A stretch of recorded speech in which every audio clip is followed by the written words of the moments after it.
మీ మొత్తం ఎంటైర్ రాజకీయ కెరియర్లో చూసుకుంటే కీలకమైన వ్యవహారం సార్. అప్పుడు ఎంత ఒత్తిడి ఉండేది మీకు తెలంగాణ నాయకుల నుంచి కానీ మంత్రుల నుంచి?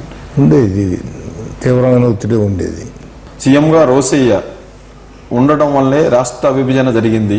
ఆయన అనుభవాన్ని ఇక్కడ గట్టిగా ఉపయోగించలేకపోయారు అనే దానికి ఏమంటారు? వాళ్ళు మాట్లాడినప్పుడు ఆయన డిమాండ్స్ ఇట్లా పెడుతున్నాడు కదా, ఏమిటి దీని మీద అని అడిగితే ఆయన చెప్పాను, డిసైడ్ చేయవలసింది మీరు డెసిషన్ తీసుకునేటప్పుడు విభజనే కనుక అయితే మీరు వేరే వాళ్ళని పెట్టుకొని చేసుకోండి, నాకేం అభ్యంతరం లేదు. మరి యాజ్ ఏ ముఖ్యమంత్రిగా విభజన వద్దు అని చెప్పాల్సిన మీరు విభజన చేసుకోండి వేరే వాళ్ళతో అని చెప్పడం అంటే? వద్దు అని చెబుతూ నేనున్నంత వరకు విభజన కుదరదు, నన్ను అక్కడ కూర్చోబెట్టి విభజన కుదరదు. ఆపే శక్తి మీకు అప్పుడు ఉందనిపించలేదు సార్ ముఖ్యమంత్రిగా? నేను అంతటి పవర్ఫుల్ ముఖ్యమంత్రిని కాదు. అదే ప్రాబ్లం అయిపోయింది రాష్ట్ర విభజనకు. రోసయ్య పవర్ఫుల్ కాదు అని.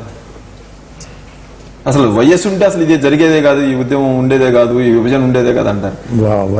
వైఎస్ బ్రతుకుంటే ఈ మార్పులే వచ్చాయి కాదు. అదే దానికి ఏకీభవిస్తారా?